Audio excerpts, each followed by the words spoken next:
नमस्कार मित्रांनो, स्वागत आहे आमच्या चॅनलवर. जन्मभराची ऋणी. घरच्यांचा विरोध असूनही वेदाने आकाश सोबत पळून जाऊन लग्न केले.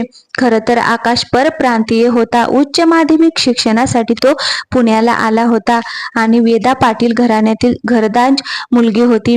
10वी झाल्यानंतर ती पुढील शिक्षणासाठी पुण्याला आली. तिथेच त्या दोघांची ओळख झाली.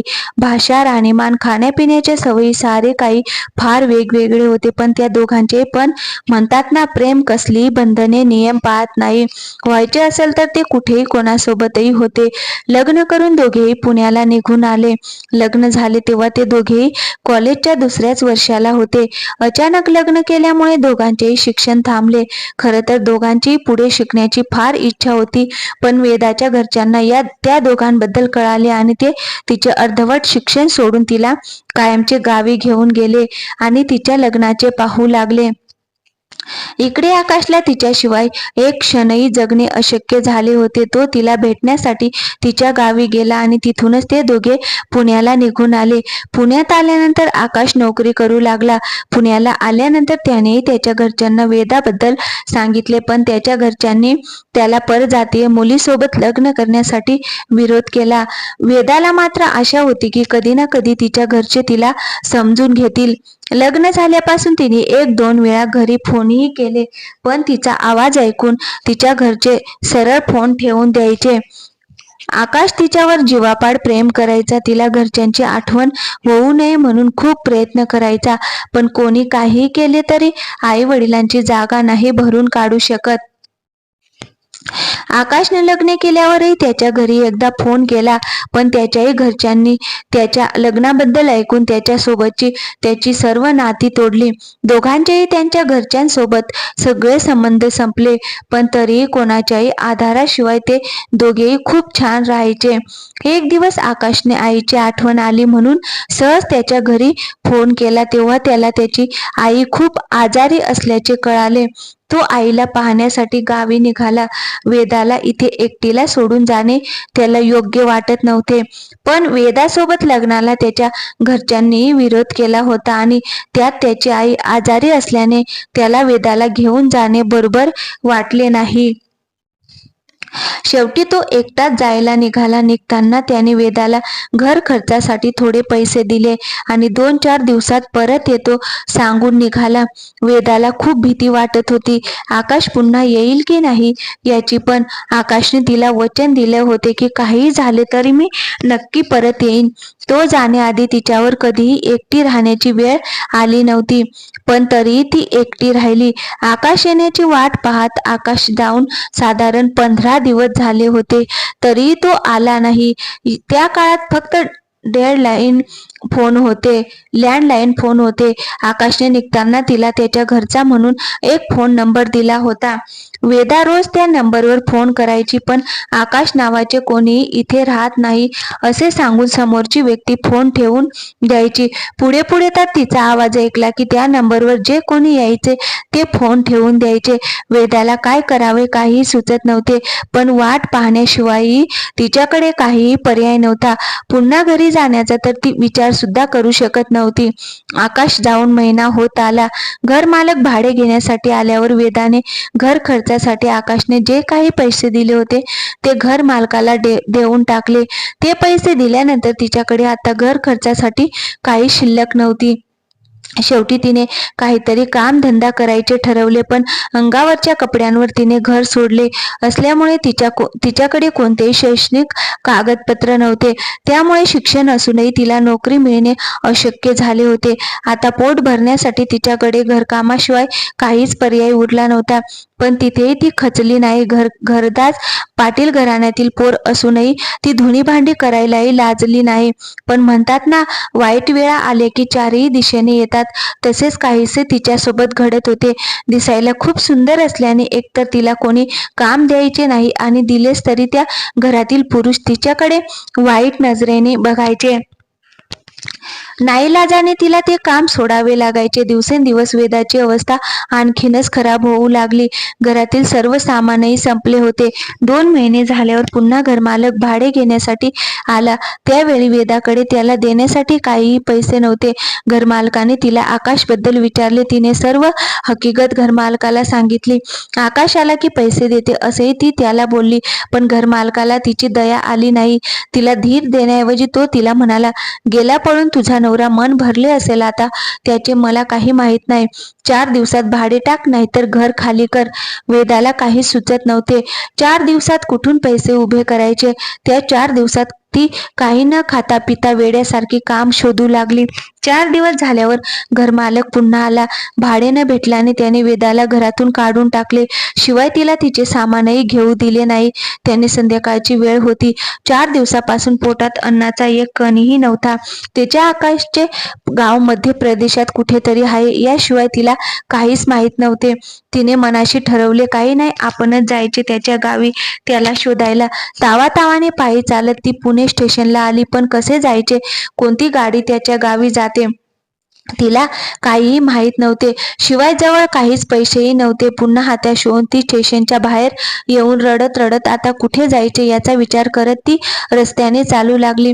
तितक्यात एक स्विफ्ट तिच्या समोर येऊन उभी राहिली. गाडीतून कोणीतरी हॉर्न वाजवत गाडीची लाईट डोळ्यावर पडत असल्यामुळे तिला गाडीतील काहीच दिसत नव्हते. काही वेळाने गाडीची लाईट बंद झाली. गाडीतून एक 30-32 वर्षाचा कबीर नावाचा व्यक्ती बाहेर आला. तो तिला म्हणाला, गाडीत बस. वेदाला काहीच कळत नव्हते. तो कोण आहे? कशासाठी थांबला आहे? रात्रीचे साधारण 1:30 वाजले होते. तिने त्याला विचारले, कोण आहात तुम्ही आणि कुठे नेणार मला? तो म्हणाला, चांगल्या हॉटेलवर नेतो, खायला प्यायलाही देतो, पूर्ण रात्र तिथेच थांबायचे. वेदाचे पुढे रात्र काढण्याचा प्रश्न तर होताच, शिवाय 4 दिवसांपासून अन्नाचा एक कणही पोटात नव्हता. ती गाडीत जाऊन बसली. त्यानंतर तो तिला घेऊन चांगल्या हॉटेलवर गेला. तिथे त्याने स्वतःसाठी ड्रिंक्स आणि तिच्यासाठी जेवण मागवले. भुकेने व्याकुळ झाली वेदाई त्या जेवणावर वेड्यासारखी तुटून पडली. मदत केलेला माणूस कोण आहे? आपल्याला इथे का घेऊन आला आहे? शिवाय कोणतेही नाते नसताना त्याने आपल्याला जेवण का दिले हे तिच्या अजूनही लक्षात आले नव्हते. छोट्याशा गावातून आलेल्या वेदाला असल्या बाहेरच्या जगाबद्दल काहीही माहिती नव्हते. पोटभर जेवण झाल्यावर ती दिवसभराच्या वणवणीने थकल्यामुळे जाऊन झोपली. कबीरचे पिऊन झाल्यावर तो वेदाला उठवू लागला. वेदाला जाग आली. कबीर अर्धनग्न अवस्थेत तिच्या समोर उभा होता. तो तिला तिचे कपडे काढण्यासाठी जबरदस्ती करू लागला. वेदाला काहीच कळत नव्हते. भेटल्यापासून देवासारखा वाटणारा कबीर अचानक असा वागू लागल्याने तिचाही फार गोंधळ उडाला होता. तिने त्याच्याकडे तिला सोडण्यासाठी खूप विनवणी केली, पण तोपर्यंत केलेली नशा कबीरच्या डोक्यावर चढली होती. त्याला त्याच्या समोर असणाऱ्या सौंदर्याच्या उपभोगाशिवाय काहीही सुचत नव्हते. अखेर वेदाचे त्याच्या ताकदीपुढे काहीही चालले नाही. परिस्थितीपुढे हताश झालेल्या वेदाकडे जे काही होते ते होऊ देण्याशिवाय दुसरा काहीही पर्याय नव्हता. कबीर मात्र संपूर्ण रात्रभर तिच्या शरीरावर स्वतःच्या शरीराची भूक भागवत राहिला. दुसऱ्या दिवशी कबीर स्वतःचे आवरून घरी जायला निघाला. वेदाई पलंगावर स्वतःचे अश्रू पुसत बसली होती. कबीरने तिला तिची किंमत विचारली. त्या रात्री वेदाचे सर्व काही उद्ध्वस्त झाले होते. कबीरने तिच्यावर तिला पोटभर अन्न खाऊ घालण्यासाठी जबरदस्ती केली की तो देणाऱ्या पैशांची किंमत वसूल करण्यासाठी तिला काहीच कळत नव्हते. कबीरने पुन्हा विचारले, अगं सांग, किती घेतेस एका रात्रीचे? वेदा म्हणाली, किती घेतात? किती देणार तुम्ही मला? काय किमतीची वाटते मी तुम्हाला? कबीर म्हणाला, तू सांग ना, नेहमी किती घेतेस तू? वेदा म्हणाली, मला नाही माहिती. भुकेसाठी मजबुरीने केलेल्या कामाचे किती पैसे घेतात ते? कबीर तिच्याकडे आश्चर्याने पाहून म्हणाला, म्हणजे? वेदा म्हणाली, 4 दिवस काही खाल्ले नव्हते. तुम्ही जेवण देतो म्हणालात म्हणून मी तुमच्या गाडीत येऊन बसले. कबीरला ते ऐकून धक्का बसला. त्याने पुन्हा तिला विचारले, याचा अर्थ तू कॉल गर्ल नाहीस? वेदाला माहीत नव्हते. कॉल गर्ल हा शब्द तिने आयुष्यात पहिल्यांदाच ऐकला होता. ती निरागसपणे कबीरला म्हणाली, म्हणजे? कबीर म्हणाला, अगं म्हणजे तू देह विक्री नाही करत का? वेदा म्हणाली, नाही. कबीर पुन्हा म्हणाला, अगं मग एवढ्या रात्री तू त्या रस्त्यावर का उभी होतीस? वेदाने त्याला सर्व हकीकत सांगितली. ते ऐकून कबीर म्हणाला, अगं मग हे आधी का नाही सांगितलेस? मला नव्हते माहिती. तुम्ही मला काय समजून थांबलात? शिवाय मला रात्र कुठेतरी काढायचीच होती, भूकही लागलेली. तुम्ही चांगल्या घरचे दिसलात म्हणून मी तुमच्यावर विश्वास ठेवून तुमच्या गाडीत येऊन बसले. ते ऐकून कबीरला स्वतःचीच लाज वाटू लागली. त्याला त्याच्या वागण्याचा खूप पश्चाताप होऊ लागला. त्याने वेदाला विचारले, आता काय करणार, कुठे जाणार? त्यावर वेदा म्हणाली, मलाच ठाऊक नाही. आई बाबा तर मला उभेही करणार नाहीत. आकाशचाही माझ्याकडे पत्ता नाही. तो वेदाला म्हणाला, मला माफ कर, मी तुझा अपराधी आहे. सांग मला आता मी तुझी कशा प्रकारे मदत करू? वेदा म्हणाली, पैसे देण्यापेक्षा मला कुठे काम लावलं तर बरे होईल. खूप उपकार होतील तुमचे. कबीर म्हणाला, उपकार नाही ग, तुला मदत करणेच माझे प्रायचित्त असेल. आता माझे स्वतःचे कॉफी शॉप आहे. इतर कामांमुळे मला तिकडे लक्ष नाही देता येत. तूच सांभाळ इथून पुढे ते. आणि राहण्याचे म्हणशील तर इथे माझा स्वतःचा फ्लॅट आहे. मी तिथे एकटाच राहतो. तिथे राहतो. माझ्यासोबत कबीरला झालेला पश्चाताप तिला त्याच्या डोळ्यात स्पष्ट दिसत होता. शिवाय तिच्याकडे त्याचा आधार घेण्याशिवाय काहीही पर्याय नव्हता. ती काहीही न बोलता त्याच्यासोबत त्याच्या घरी जायला तयार झाली. जाता जाता कबीर तिला काही कपडे घेऊन दिले. दुपारी तिला घरी सोडून तो त्याच्या कामासाठी निघून गेला. कबीरचे घर खूप सुंदर होते, पण कबीर एकटाच राहत असल्याने अस्ताव्यस्त तर होतेच आणि खूप कचराही झाला होता. घरात संध्याकाळी कबीर घरी आला तेव्हा तो पाहतच राहिला घराकडे. त्याने पुन्हा खात्री करून घेतली की आपण आपल्याच घरात आलो आहे का. घरात जराही पसारा दिसत नव्हता. प्रत्येक वस्तू व्यवस्थित जिथल्या तिथे ठेवली होती. खूप प्रसन्न वाटत होते. त्याला किचन मधून छान आल्याच्या चहाचा वास येत होता. तितक्यात देवघरातून घंटीचा आवाज आला. अगरबत्ती हातात घेऊन काहीतरी पुटपुटत वेदा देवघरातून अगरबत्ती घरभर फिरवत बाहेर आली. अचानक कबीरला हॉलमध्ये पाहून दचकली आणि त्याला म्हणाली, बापरे, घाबरले ना मी? कधी आलात तुम्ही? कबीर म्हणाला, तेव्हाच आलो आहे. सॉरी, सवयीप्रमाणे माझ्याकडच्या चावीने दरवाजा उघडून आत आलो. वेदा म्हणाली, अच्छा ठीक आहे, फ्रेश होऊन या, मी चहा आणते. वेदा दोघांनाही चहा घेऊन आली. कबीर चहा पिता पिता संपूर्ण घराकडे पाहत होता. वेदा म्हणाली, काय पाहतात एवढे? कबीर म्हणाला, खूप छान ठेवले आहेस घर तू. थँक्स. आज पहिल्यांदा हे घर घरासारखे दिसत आहे. वेदा म्हणाली, एवढे कुठे काय केले आहे, फक्त घरातील वस्तू जिथल्या तिथे ठेवल्या आहेत. खरं तर तुमचे घर खूपच छान आहे. पुन्हा कबीर म्हणाला, बरं ते जाऊ दे, तुझ्याकडे आकाशचा फोटो आहे का? वेदा म्हणाली, हो आहे, पण माझ्या सामानामध्ये आहे. घरातून काढल्यावर भाडे न दिल्यामुळे घर मालकांनी माझे सर्व सामान त्यांच्याकडेच ठेवून घेतले. भाडे दिल्यावरच घेऊन जा बोलले. वेदाने विचारले, कशाला हवा आहे तुम्हाला फोटो? कबीर म्हणाला, काही नाही, असेच उद्या जाऊन आपण तुझे सामान घेऊन येऊ. दुसऱ्या दिवशी ते दोघे जाऊन सामान घेऊन आले. त्याच दिवशी वेदा कॉफी शॉपलाही गेली. पहिल्याच दिवशी तिने सर्व कामं समजून घेतले. घर आणि कॉफी शॉपी छान सांभाळू लागली होती. ती पुढे कुबीर आणि वेदांमध्ये खूप छान मैत्री झाली. पण वेदाला नेहमी प्रश्न पडायचा की कबीरला कोणीच कसे नाही, तो एकटाच का राहतो, त्याचे नातेवाईक कुठे आहेत. न राहून एक दिवस त्याने कबीरचा मूड पाहून त्याला त्याच्याबद्दल विचारले. कबीर तिला म्हणाला, सांगणे गरजेचे आहे का? वेदा म्हणाली, हो प्लीज आज सांगा, पुन्हा कधीही नाही विचारणार. तेव्हा कबीर म्हणाला, कॉलेजमध्ये असताना माझे एका मुलीवर फार प्रेम होते. त्याची परिस्थिती खूप नाजूक होती. शिवाय आमची जातही वेगळी, त्यामुळे आमच्या घरच्यांनी आमच्या लग्नाला विरोध केला. शेवटी लग्न होत नसल्याने तिने आत्महत्या केली. ती गेल्यापासून मी खूप दारू प्यायला लागलो. माझ्या मनस्थितीपेक्षा माझ्या घरच्यांना त्यांची गावातील प्रतिष्ठा जास्त महत्वाची वाटली होती.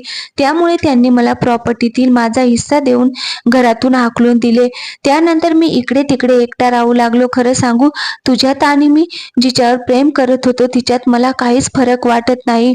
तिने परिस्थिती पुढे हार मारून जीव दिला आणि तू परिस्थितीमुळे जीवा इतके मौल्यवान तुझं चरित्र दिलेस. माझ्यासाठी तुमच्या दोघांचेही पवित्र एक सारखेच आहे. तिच्यासाठी तेव्हा मला काहीच करता आले नाही, पण तुझ्यासाठी जीवात जीव असेपर्यंत करणार. कबीरचे बोलणे ऐकून वेदा रडू लागली. तिला रडताना पाहून कबीर ताडकन घरातून निघून गेला.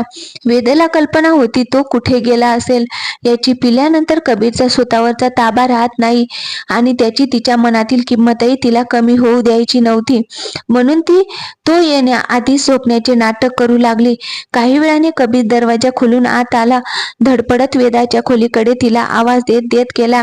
वेदाई घाबरली होती. घाबरून डोळे मिटून अंग चरून झोपून मनातल्या मनात देवाचा धावा करू लागली. तिला झोपलेली पाहून कबीर तिच्या आणखीन जवळ गेला. त्यानंतर ती खूप जास्त घाबरली. कबीर तिच्या जवळ गेला. धडपडत असताना तिच्या अंगावर चादर टाकली आणि बाहेर येऊन हॉलमध्ये सोफ्यावर झोपून गेला. वेदाला फार वाईट वाटले. त्याच्याबद्दल इतका वाईट विचार केल्यामुळे तिच्या मनात विचार आला की कबीरने काही खाल्ले नसेल तर. ती पटकन उठून बाहेर आली. तिने त्याला उठवण्याचा प्रयत्न केला पण त्याला जाग आली नाही. वेदाने त्याचे बूट आणि मोजे काढून ठेवले आणि त्याला व्यवस्थित झोपून तीही स्वतःच्या खोलीत जाऊन झोपली. सकाळ झाली. वेदा आवरून कामालाच निघाली. जाण्याआधी तिने कबीरला उठवले. रात्री जास्त झाल्यामुळे सकाळी उठल्यावरही त्याचा तोल जात होता. वेदा त्याची सर्व गंमत पाहत होती. तिने जाऊन त्याला किचनमध्ये जाऊन लिंबू पाणी बनवले आणि त्याच्या हातात देऊन म्हणाली, झेपत नाही तर नाही प्यावी एवढी माणसाने. कबीरने काही न बोलता गुपचूप शहाण्या मुलासारखा ग्लास तोंडाला लावला आणि चोर नजरेने तिच्याकडे पाहिले. ती हाताची घडी करून त्याच्याकडे पाहत होती. त्यानंतर दोघेही एकमेकांकडे पाहून खूप हसू लागले. वेदा म्हणाली, जमेल ना व्यवस्थित गाडी चालवायला की येऊ सोडायला? कबीर हसतच म्हणाला, हो ये ना. येते का गाडी चालवायला? आली मोठी. जा निघ, उशीर होतो आहे तुला. हाय मी आता ठीक. खूप छान नाते झाले होते दोघांचेही. पहिल्यांदा नकळत झालेल्या चुकीनंतर कबीरने कधीही तिच्याकडे वाईट नजरेने पाहिले नाही. वेदाई सारे काही विसरून खूप आदर करू लागली होती. कबीर तिच्या आयुष्यात अशा प्रकारे सामावून गेला होता की आता तिला कोणाची आठवण येत नव्हती, अगदी आकाशचीही नाही. कबीर आणि वेदा सोबत राहत होते. त्याला 6 महिने होऊन अधिक काळ होऊन गेला होता. आजूबाजूचे लोकही त्यांना आता पती पत्नी समजू लागले होते. पुढे ते दोघेही फार मोकळे राहू लागले होते. एकमेकांसोबत खूप जवळ येत चालले होते. ते दोघच एकमेकांचे मित्र, नातेवाईक, मार्गदर्शक सर्व काही झाले होते. तसे पाहायला गेले तर काहीच नाते नव्हते त्या दोघांच्यातही, पण तरीही खूप काही झाले होते. ते एकमेकांचे म्हणतात ना, कधी कधी काही नात्यांना खरंच कोणत्याही नावाची गरज नसते, अगदी तसेच. एके दिवशी पहाटे आंघोळ झाल्यानंतर देवपूजा करून वेदा कबीरला उठवायला त्याच्या खोलीमध्ये गेली. त्याला खूप गाढ झोप लागली होती. काही केल्या उठतच नव्हता. शेवटी गंमत म्हणून तिने तिच्या केसातील दवबिंदू त्याच्या तोंडावर झटकले. त्यानंतर त्याला जाग आली. नुकताच झोपेतून उठल्यामुळे वेदा त्याला अस्पष्टपणे दिसत होती. शिवाय ती नुकतीच आंघोळ करून आल्याने तिचे खुललेले रूप, तिच्या शरीरातून येणारा सुगंध त्याला मोहवत होता. तो स्वतःला अडवू शकला नाही. त्याने तिचा हात पकडून तिला पलंगावर खेचले. त्यानंतर त्याने तिच्या चेहऱ्यावरचे केस बाजूला केले. तीही जे काही होत होतं त्याला विरोध करत नव्हती. शांत पडून त्याच्यात एकरूप होण्यासाठी तीही तयार होती. त्याने अलवार त्याचे ओठ तिच्या कपाळावर टेकवले. त्यानंतर तिच्या सुंदर टपोऱ्या डोळ्यांवर आणि गालांवरही टेकवले. त्याच्या श्वासातून निघणारी गरम हवा तिलाही खूप सुखावत होती. आणखीन पुढे जाण्याआधी मात्र तो भानावर आला आणि तिला सॉरी बोलून उठून बाजूला जाऊ लागला. वेदाला त्याच्यामध्ये भान हरवून विरघळून जायचे होते. तिने त्याचा हात पकडला. कबीरने तिच्याकडे पाहिले. तिने दोन्ही हात पुढे करून म्हणाली, प्लीज. कबीरने तिच्या गालावर हात ठेवला आणि प्रेमाने तिला म्हणाला, नको राजा. कबीर वेदाचा खूप आदर करू लागला होता. कोणत्याही नात्याशिवाय तिच्या इतके जवळ जाणे आता त्याला बरोबर वाटत नव्हते. खरं तर दोघेही एकमेकांवर खूप प्रेम करू लागले होते. वेदाची अवस्था थोडी वेगळी होती. तिला त्याच्यावरचे प्रेम व्यक्त करता येत नव्हते. आधीच त्याचे खूप उपकार होते तिच्यावर. शिवाय ती आधीच कोणाची तरी पत्नी होती. त्याच दिवशी उठल्यावर कबीरने तिच्यासोबत लग्न करण्याचा निर्णय घेतला. एका मंदिरात जाऊन त्याने लग्नाची सर्व तयारी केली आणि वेदाला फोन करून म्हणाला, वेदा, तुझ्यासाठी सरप्राईज आहे. छान साडी नेसून तयार राहा. वेदाने आवरायला घेतले. काही वेळाने तिला घेण्यासाठी घेण्यासाठी तो घरी आला. चावी जवळ असूनही दरवाजा उघडल्याबरोबर तिला साडीमध्ये पाहण्यासाठी त्याने बेल वाजवली. वेदाने दरवाजा उघडला. कबीर तिच्याकडे भान हरवल्यासारखे पाहू लागला. खूप सुंदर दिसत होती ती, अगदी एखाद्या बाहुलीसारखी. वेदाचे डोळे पाण्याने गच्च भरले होते. डोळ्यातील एक थेंब तिच्या गालावर उघळतच होता की तिने त्याला घट्ट मिठी मारली आणि म्हणाली, "थँक्स." ती मिठीत आल्याबरोबर कबीरला तिच्या मागे खुर्चीवर बसलेला आकाश दिसला. आकाश उठून समोर आला आणि म्हणाले, "थँक्यू कबीर, तुम्ही नसतात तर आज काय झाले असते माझ्या वेदूचे. मी खूप येण्याचा प्रयत्न केला पण माझ्या घरच्यांनी मला डांबून ठेवले होते. शेवटी मित्राच्या मदतीने कसाबसा सुटून इथे परत आलो. तुम्ही पेपरवर जाहिरात दिली म्हणून मी तिला शोधू शकलो, नाहीतर जवळजवळ मी तिला गमावलेच होते." वेदालाही काहीतरी खूप आवडतं हातातून सुटल्यासारखी हुरहुर वाटू लागली होती, पण ती काही बोलू शकत नाही. कबीरने आकाशचा फोटो कशासाठी मागितला होता याचे कारणही तिला स्पष्ट झाले होते. कबीरनेच त्याचा फोटो पेपरला दिला होता हेही तिच्या लक्षात आले. त्याची हीच इच्छा आहे की समजून ती त्याला काहीही न बोलता आकाश सोबत जायला निघाली. जाताना कबीरला काळजी घ्या म्हणून जड अंतकरणाने ती तिथून निघून गेली. खरं तर ते दोघेही आपापल्या जागेवर योग्यच होते. वेदा निघून गेल्यानंतर कबीर कोसळला आणि हॉलमध्येच गुडघ्यावर बसून तो जोरात रडू लागला. तिला सो इच्छेने जाताना पाहून त्याला काहीच करता आले नाही. पुन्हा एकदा कबीर इतकी स्वप्न रंगून एकटा पडला. मनात भरलेल्या सर्व भावनांना त्यांनी अश्रुवाटे वाट करून दिली. खिशातील मंगळसूत्र काढून हातात घेऊन पाहू लागला आणि गुडघ्यात मान घालून हताश होऊन पुन्हा स्वतःच्या नशिबावर रडू लागला. तितक्यात कोणीतरी त्याच्या खांद्यावर हात ठेवला. त्याने मान वर केली. रडून लाल झालेल्या डोळ्यांनी वर पाहिले. समोर वेदा उभी होती. त्याने पटकन डोळे पुसले आणि म्हणाला, "काय ग, काही राहिले आहे का तुझे?" वेदा म्हणाली, "हो ना." कबीरने विचारले, "काय?" वेदाही रडू लागली आणि म्हणाली, "तुम्ही?" कबीर तिच्याकडे पाहतच राहिला आणि म्हणाला, "म्हणजे?" वेदा लटक्या रागाने त्याला फटके मारू लागले आणि म्हणाली, "मूर्ख, गाढव, बधीर, बावळट, इतके प्रेम करत होतात पण सांगितलं का नाहीत?" कबीरने रडत रडतच तिला घट्ट मिठी मारली आणि म्हणाला, "सांगणारच होतो, आज तर गेलीस ना निघून, त्याच्यासोबत जायचे ना, मग कशाला आलीस पुन्हा?" वेदा मिठीतून बाहेर आली आणि म्हणाली, "हो का, जाऊ का पुन्हा? अजूनही गेला नसेल आकाश फार दूर." कबीरने तिला घट्ट मिठी मारली आणि म्हणाला, "जीव घेईन मी तुझा आता जर मला सोडून गेलीस तर." कबीरला सोडून जाताना वेदाला तिथेच पायऱ्यांवर बसून जोरात रडताना आकाशने पाहिलं. त्याने ओळखले आणि तो वेदाला म्हणाला, "जे प्रेम मी तुझ्या डोळ्यात पाहत होतो ते मला आता दिसत नाही. मला इतक्या दिवसांनी पाहून रडत रडत येऊन तू माझ्या मिठीत सामावशील असे वाटले होते, पण तसे नाही झाले. तुझ्या चेहऱ्यावर मी भेटल्याचा आनंदापेक्षा कबीरपासून दूर जाण्याचे दुःख जास्त दिसत आहे. कसलाही विचार करू नकोस. एकदा माझ्यासाठी आई वडील सोडून येण्याची हिंमत केलीस ना, तशीच हिंमत आताही कर आणि मला सोडून तुझ्या खऱ्या प्रेमाकडे जा. मी तुला आपल्या नात्यातून पूर्णपणे मुक्त करतो." पुढे कबीर वेदाने लग्न केले. तिच्या हट्टासाठी तो तिला त्याच्या घरच्यांकडेही घेऊन गेला. वेदाला पाहिल्याबरोबर सर्वांनाच ती आवडली. सर्वांनी तिला फार आनंदाने स्वीकारले. पुढे तिच्या वाढदिवसाच्या दिवशी त्याने तिला जगातील सर्वात महाग सरप्राईज द्यायचे ठरवले. तिच्या सासरचे सर्व आले होते. वेदाही खूप खुश होती. केक कापण्याआधी वेदाने विचारले, "अहो, माझं सरप्राईज?" कबीर म्हणाला, "हो, देतो, थांब." त्याने तिचे डोळे त्याच्या हाताने झाकले आणि म्हणाला, "1 2 3 सरप्राईज." आणि डोळ्यावरचा हात काढला. सरप्राईज पाहून वेदा वेड्यासारखी रडू लागली, कारण सरप्राईज तसे होते. सरप्राईज म्हणून कबीरने तिला तिचे आई, बाबा आणि भाऊ परत दिले. काही निर्णय चुकले होते माझे आणि भरकटून गेलो होते मी. माझ्या स्वप्नांच्या जगात एकाच नात्यात गुंतवून घेतले होते. स्वतःला दुसऱ्यांच्या भावनांचे जराही भान नव्हते मला. मग मी एकटी पडल्यावर जगू लागले. पश्चातापाचे ओझे घेऊन संपवणार होते स्वतःला आयुष्यासमोर. हार मानून मग अशातच अचानक तू भेटलास.